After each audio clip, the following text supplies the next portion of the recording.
like this summer you could come alive again. My new book is almost here. Peace is more expensive than lobster, a wake-up call with lipstick. And over the next 7 weeks, I want to take you on the journey with me. On Tuesday is a special wake-up call with lipstick podcast inspired by one of the chapters of the book. Wednesday at noon, we gather together for conversation, co-working, and encouragement. Throughout the week, we'll keep the discussion going in Pink Lady Posse, pull a few friction cards, and share surprises along the way. Then on Saturday morning, we come together for Think Pink. I'd love to spend a summer with you. Let's go. Hi, everybody. I'm Sandy Parker Martinez with the Wake Up Call with Lipstick, and I'm here today with Farya Barlas. And welcome. Thank you. Thank you so much for having me today. I am so excited to be speaking with you. I know. We met in a very classy circumstance with a very classy teacher, and I'm going, okay, I want to know her. She is a clinical psychologist, has been for 24 years, even though you don't look much over 24, which is crazy. And she's a specialist in trauma, but hidden trauma in high achieving women. Did I say that right? You said it absolutely right. Yes. Okay. That's me. So we're looking chapter by chapter through my book that's coming out in September. And this is the chapter about my TEDx talk and the asphalt. So I'm going to tell you a brief story, and then we're going to look at it with some questions. You game for that? Yeah. Okay. Sure. All my life, I wanted to do a TEDx talk. And I keep seeing these people, and I'm thinking, I have something to say. I want to do a TEDx talk. And I'm turning 70. And I'm like, and only 5% of TED Talks are over women over 60. And I thought, okay, that is my bucket list. The day came, I got there, it was fine. I was ready. I stood on the red circle. My daughters were there. My husband was there. It was like life had its moment. Then the next day, I'm flying home and I get to the Hertz Travel Center where you take the shuttle, and I fall head face first on the asphalt. Oh, wow. I mean, I face planted right in front of, it seemed like a million strangers. And there's my daughter and there's my husband. And I just felt like I went from hero to zero in 1 minute. So one day, everything, the next day, I'm very small. So my question is, as a psychologist, when you hear me say nothing changed physically, but what happened became something is wrong with me. I took a circumstance and all of a sudden made it mean something about me. Now, tell me. Yeah. I mean, that sounds about right? And it's very familiar, right? And it's very interesting that this comes up. Our internal kind of the interpretation of what happens externally determines how we see ourselves, other people, and the world, right? So it only makes sense that, the way that, you see yourself on stage, because it has been your dream to do that. Somebody else might see you and not think anything of it, right? Not think of you as a hero or zero or nothing.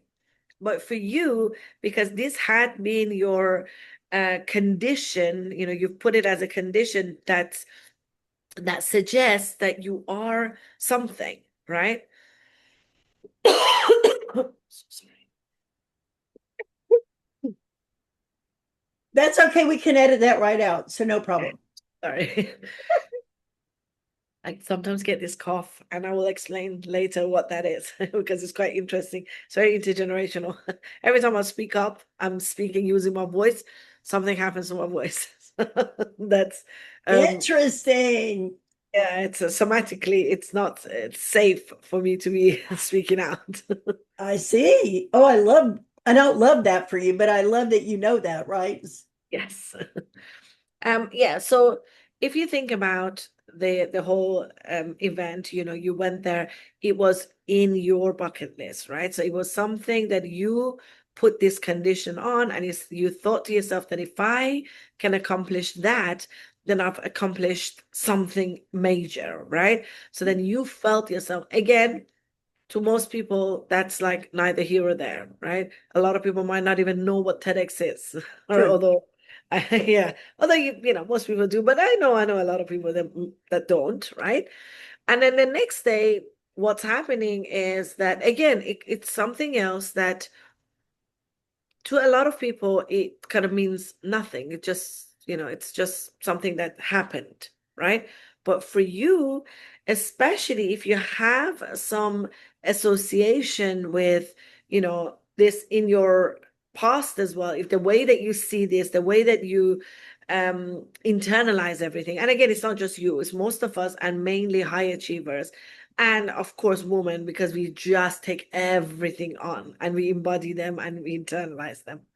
But one thing I want to one thing that is very interesting to me is how this happened right after the day that you had you know, met your dreams or whatever.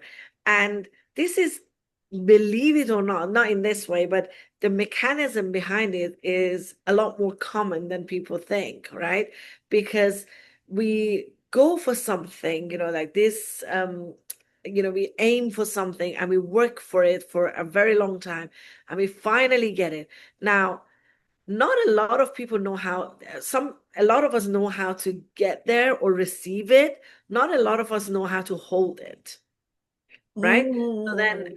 so then what happens is, I mean, in your case, I know it wasn't a conscious thing, it's just something that happened, but a lot of the times we unconsciously kind of sabotage that moment for ourselves because we don't know. Nobody has trained us how to have the capacity to hold this, right?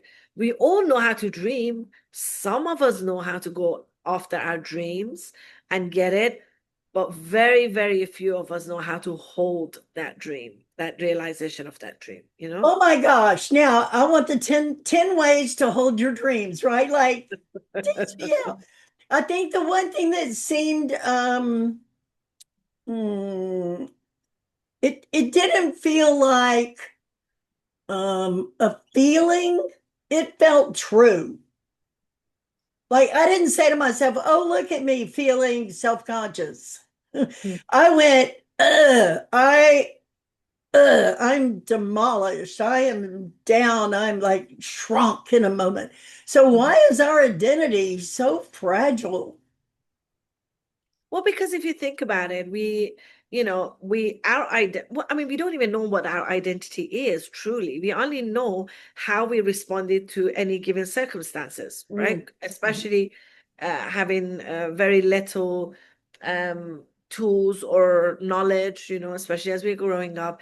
And it you know the way that we kind of make sense of who we are is has been essentially given to us. It's not even, you know, so if you think about it, like I know that um in my family and in my kind of upbringing, the identity that I took on, it wasn't, I don't know, for the longest time I didn't know whether it was me or not really. It was this like, you know, nerdy nerd that, you know, that's just like a, you know, it's, I loved reading and I loved doing, you know, having A grade, you know, being an A grade student and all of that. Later, I realized that, and also, I also was, nobody would have thought that I'm an introvert, right? Because in my family, it was, you know, rewarded to be a good student, to sort of, you know, be sociable, have respectable number of friends, you know, read all of these things.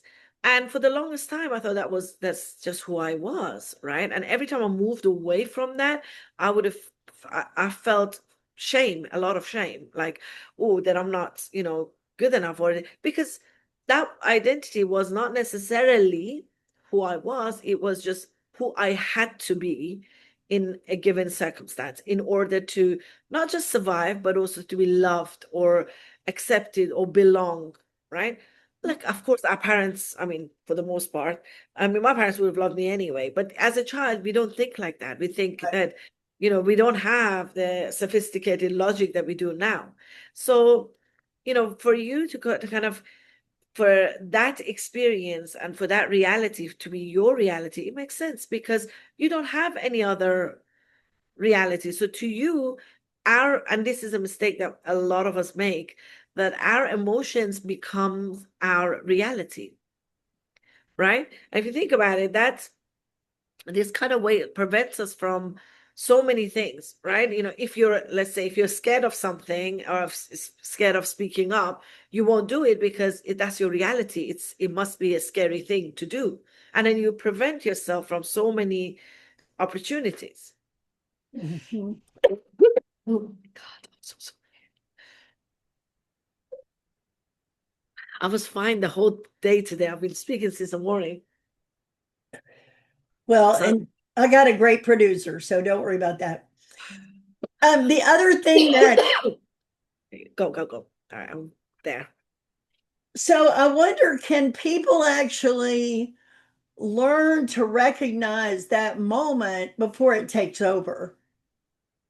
Like, can they say, well, first of all, when you achieve something, it doesn't mean the world isn't going to have friction in a minute, right? You're not now friction free because you accomplished something, but you're sort of in this space of, I did it. I'm on the move. I'm on the groove. Yeah, but let's also not forget that achieving that very thing that's the fantasy that, oh, once I achieve that, life is going to be like different. I'm going to feel different. I'm going to, like these are the fantasies we have. Mhm. And that's the reason why a lot of the times we use achievements, i.e., oh, if I just speak on that stage, or if I just write my book, or if I do this, and that goes for me as well. A lot of the times we use these achievements to regulate our emotions. And that's when things start to go wrong because they're not there to regulate us. They're there as an achievement, as something that we get to and we are supposed to sort of enjoy, and it's supposed to add to the quality of our life, right? But it's not there to regulate our emotions. So when we think about, oh, okay, if I just do that talk, I'm going to feel so much better about myself. Life is going to be, we attach all these fantasies to it, right? And of course, it never works that way. We never feel all the things that we fantasized we were going to feel. And then, of course, immediately after that, we a lot of the times unconsciously, at times consciously, we sabotage something to kind of bring ourselves back to the place that we know very well. I don't, this is what I was saying about not being trained, not having capacity to not to hold this new achievement. It's one thing to get to it, it's another thing to hold it, right? So, yeah, it's sorry, I kind of wanted to add that part about because that it is the fantasy that when you get there, life is all great. Well, the other thing that the title of my talk was, um, your life can be a slow decline or a big reveal. And so I wanted women to know that you don't have to just wind down into Neverland. You can Yeah. actually wind up into the best part of your life ever. And so I was on the stage saying that. It was like, I got to be what I wanted to tell my daughters, not tell them, hey, have a great life. I wanted them to see I was having a great life and I was doing the things on my bucket list. Now I have the cough. You gave me the cough. I did. So let's all cough together. I know. So we have empathetic coughing. So it meant a lot to me. The message meant a lot to me, Mhm, right? mhm. Because it's the message I wanted to share with the world. And they got to see it and be there. And so that was really great. So when I use the word friction, I'm not talking about, conflict or fighting or anything like that. I'm using the word friction to describe drag, invisible drag that's Mhm. on our life. And high achieving women constantly are talking about drag and burnout and complexity. And then we often mean personal failure when something's just a little bit out of alignment. But it's about getting in alignment and not, I just don't think we should make everything about us. But we do. I mean, we are, we are the center of our own universe, right? So we Yeah. do, and that is so interesting you say that because a lot of the times when I work with my clients and they say, oh, there is this and there's that, and I'm thinking about doing this, I have to stop them and say, like, look, I'm saying this with a lot of love, but you really are not that important, at least to other people, right? Everybody is so busy in their own. I'm like, because if you think about it, a lot of the fantasies that we have is how we come across to others, right? What others are thinking, what is, am I even, it starts from strangers to our loved ones. We want, but then this is what I always tell my clients that, like, I know that you are the center of your own universe, but you are not the center of other people's universes, right?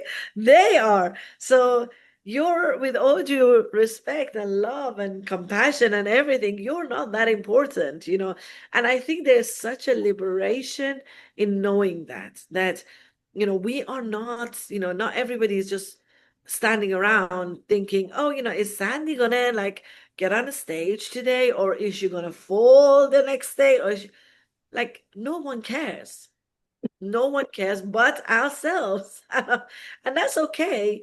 But it's just, I think it's such a good reminder to have. It's quite humbling as well. And I always have to remind myself that, girl, sometimes I just think, especially with this, having more visibility and kind of working actively with my clients and also myself, I always think, like, this whole challenge thing is just, you do know that it's only in your own head. Like, no one is looking, no one cares. Not, at least not in a way that we think, right? Right. That in a catastrophic way that, oh gosh, people are thinking that no one cares. Like, if people have got their own internal stuff to go through, that they don't, it hardly ever gets to yours. Now, you did mention something I think that is important about who we are. Like we sort of create this idea of who we are with a lot of input, right? Our families, their beliefs, our culture, what we've been taught to fear, what we've been taught to hold. I love that whole notion. And so I think what I promise in working on friction is when you see something, you have access to it.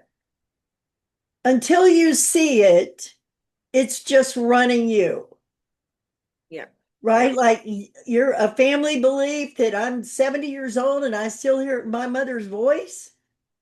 I use the metaphor in the book about inheriting a mansion and feeling bad about getting rid of a dusty old couch because it was my grandmother's. We Mhm. need to do that with some grandmother beliefs. They're not still working. But when we go to get rid of old beliefs, we have to actually look and see, is that me or is that a belief I inherited? Yes. Which, Yes.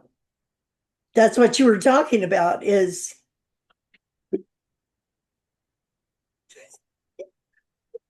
You're I gonna kill me. totally love this experience with you. I know it's uncomfortable for you, but what is so crazy is how the human being functions. Isn't that crazy? I just literally spend the whole day speaking. not a peep coming out from my throat.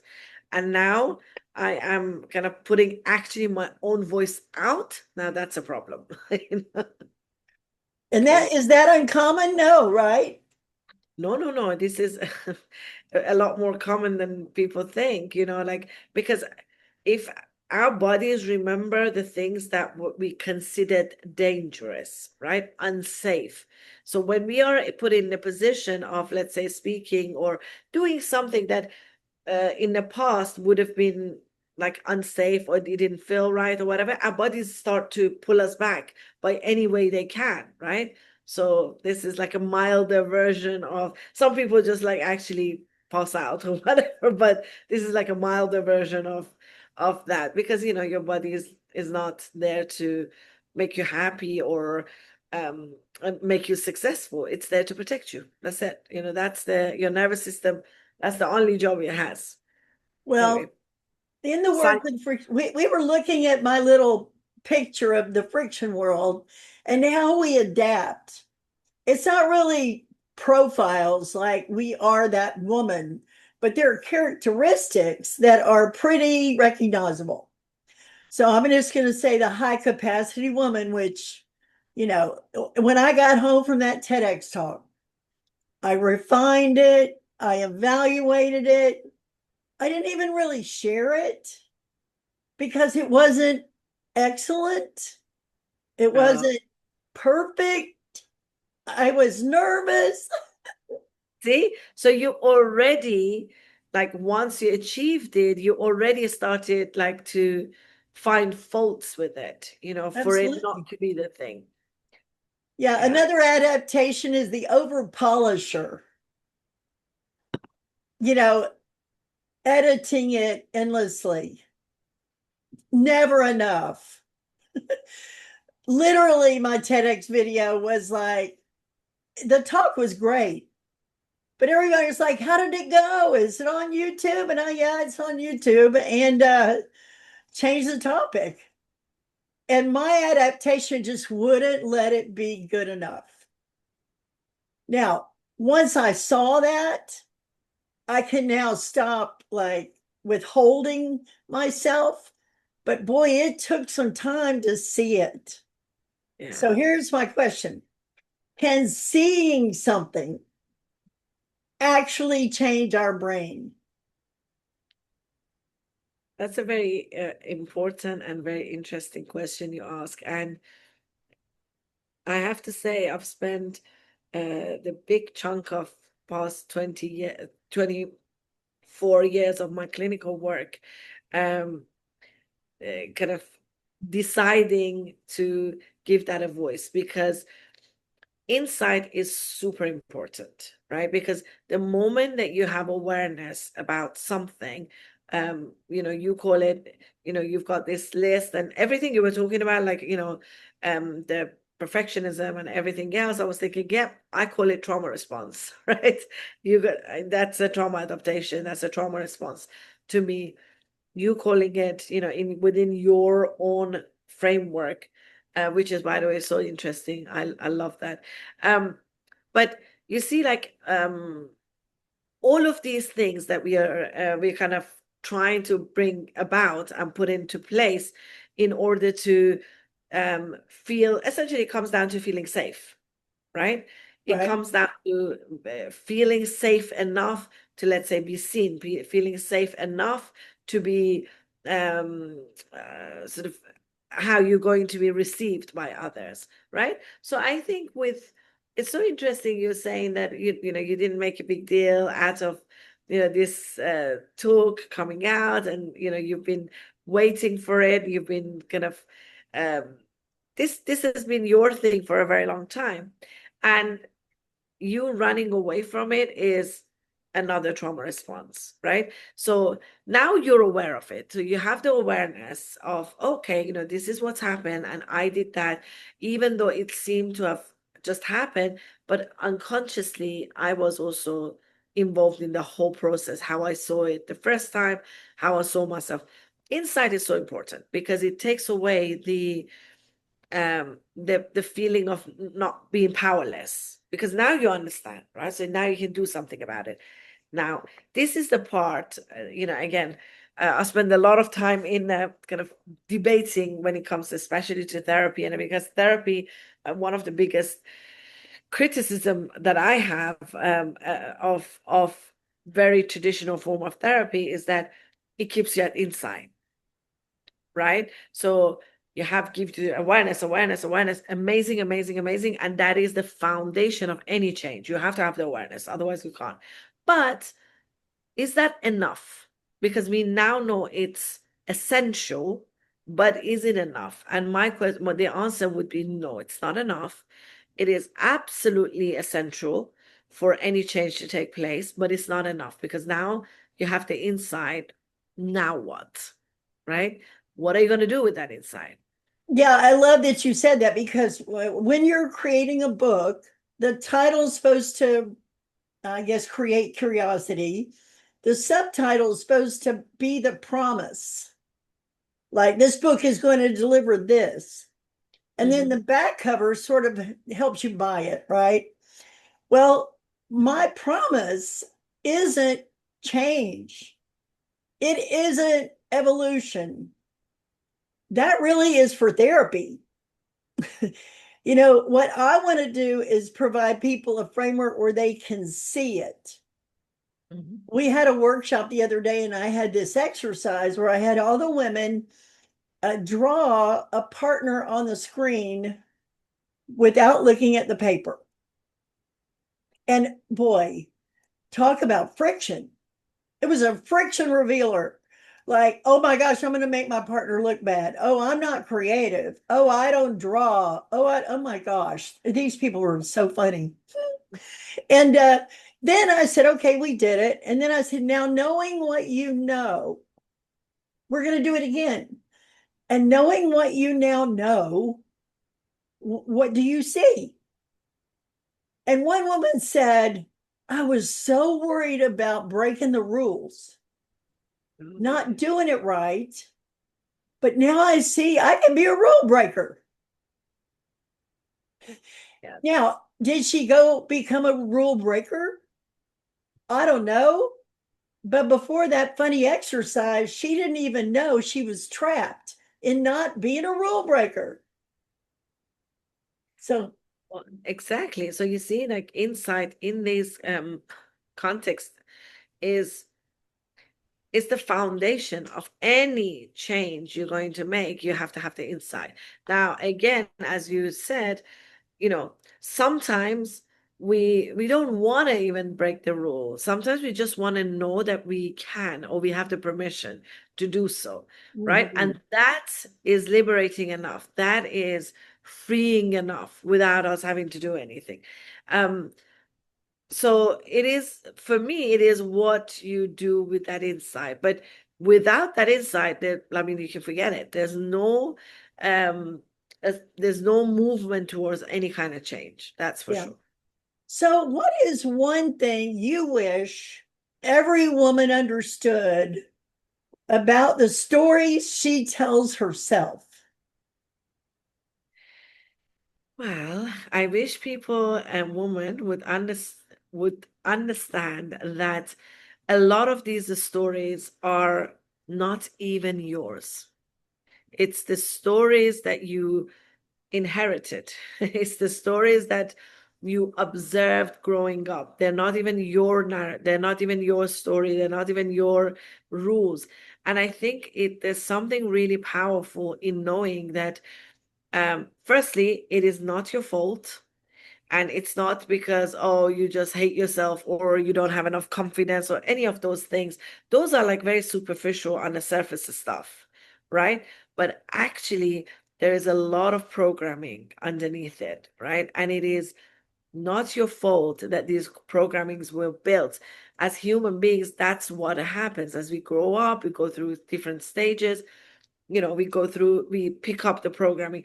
And a lot of these beliefs and the stories and everything, they're not even ours. It's the story. I mean, again, I see that a lot with my own clients. It's the story of your mother. It's the story of your grandmother. It's the story of the woman in your community that you've seen. It doesn't have to be your story. I mean, it's fine if you wanted it to be, but it's important to know that you have a lot of agency in how things turn out. And actually, your history does not have to become your story, right? So, but for that to change, yes, you have to have a lot of compassion for yourself. You have to move away from the self-blame, understand that, you know, you've done the best that you could have done given any circumstances that you were in. That's very important, I think, for me to let all my clients or whoever that I speak to know that you've done the very best. The circumstances was as such that even if you developed a kind of a strategy or a trauma response, it was needed. Mhm. Know that it was needed. But maybe now you can look at, okay, can I change something? Can I change my story if I want to? And that they have the power to do so. 100%. Yeah, so you use the word agency. I call it your say. So Okay. so I say detect the drag, return to your say. Now, I said that to one woman. She goes, "What's that say?" I said, "Well, I'll give it to you like this. When my mother said, do something because I said so, she had a say. Like Yeah. she had a place where it was confirmed it was hers. And we didn't wonder if she was logical. We didn't wonder about had she thought long enough. It was her say. So I use that phrase a lot. I have a say in how my life goes. I may feel powerless at them, even when my husband was passing away in the hospital and in hospice. I had a say in how that was going to go, and I used it. But I love using it. It like makes me feel alive, like I'm me and no one else. Yeah. But is that common to have a sense of your own say? Or maybe that's cultural as well. It is definitely culture. I mean, cultural aspect will play a huge part in it, but also being a woman. You have to like really see that for the longest time, it was not safe for us to have our own agencies. It wasn't. There would have been consequences, right? And so it's like something very new to us to have all these. I mean, we always had it, but we were always told that we couldn't or shouldn't or all sorts of things, right? I, Mhm. I always just remind people that let's not forget, like even in America, like the ability for women to vote, it only just came about recently, Mhm. right? If you think about that, then you see, oh, we are like in a whole unknown kind of field, and we're just trying to make sense of it because nobody gave us a template, right? So, shorter answer to your question is absolutely it is common. Absolutely, it is what? It's common because you said, Oh, is it common to, mhm. have that sort of think that agency may not being connected to it, and when you have it you feel alive. Of course it is, but we Mhm. don't, a lot of the times we don't know that we have the permission to use it. Yeah. Well, and actually, what's ironic is that I felt self-critical about it because some people think it's too bold. Some people think it's too bossy. Some people think, I'm like, hey, you have a say also, girl. Get Yeah, with it. yeah. And again, it's a lack of training, Yeah. right? That even when you do it, you might do it and it feels great and you feel brave, but like the next day you're like, oh my God, you start having self-doubts because that muscle is not, we haven't trained that muscle enough. That is true. Well, we could go on forever. And but I want to ask you one last question. Given that you saw my framework and that I'm building, and I've been able to share a little bit about friction from your standpoint as a psychologist, what would you have to say about friction and its value? As I said, like a lot of the things that you're kind of, using and getting, bringing awareness and insight for people to be able to kind of have a framework for what's happening. I think it's very valuable because a lot of the times, um, and look, psychologically, I might be able to explain it, but it might not be relatable enough for someone, right?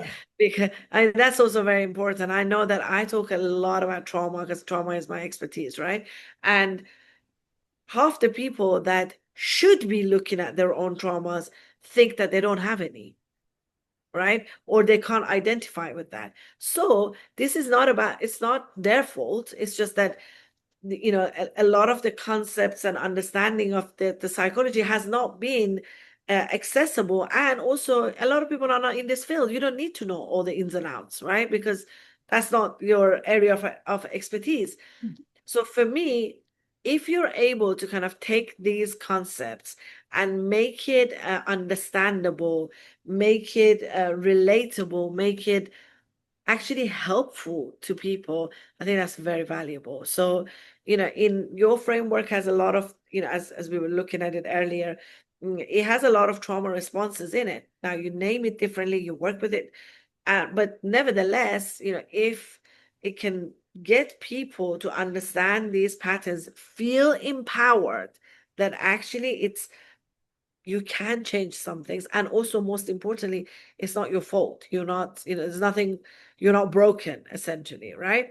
I think that's a huge accomplishment. Yeah, my phrase on my website is it's not you, it's friction. There you And, go then. and when we Exactly. can get the space between what it is and what we make it mean, we can get our breath back, right? It's like we've got enough space to look at it and then make our own decision. Absolutely. I mean, this is um I think that this is a very interesting and also very relatable and understandable way to kind of bring about this topic, get people to get familiar with it. And again, I find it very empowering.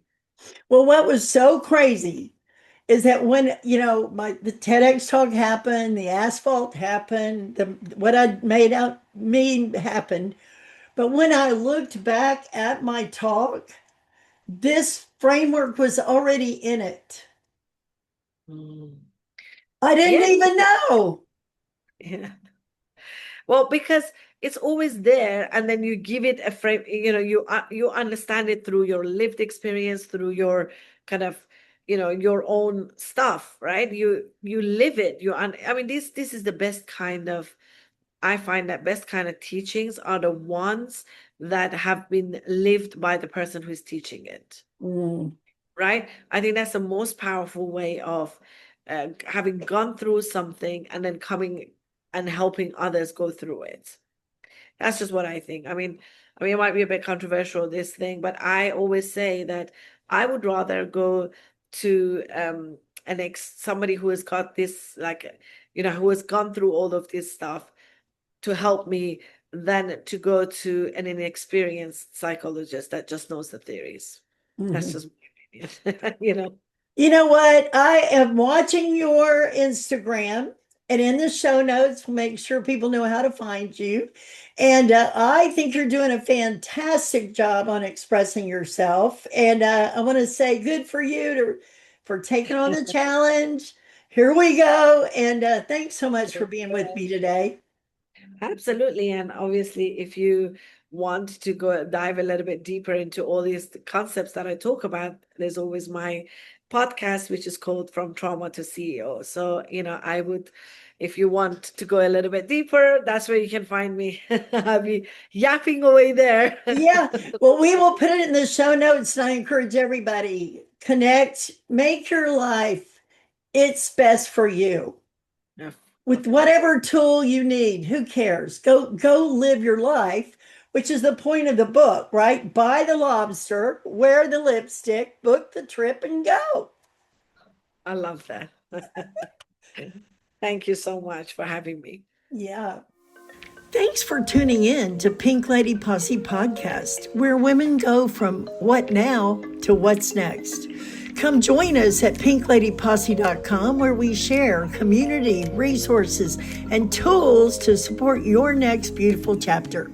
With love, light, and a little lipstick. See you next time.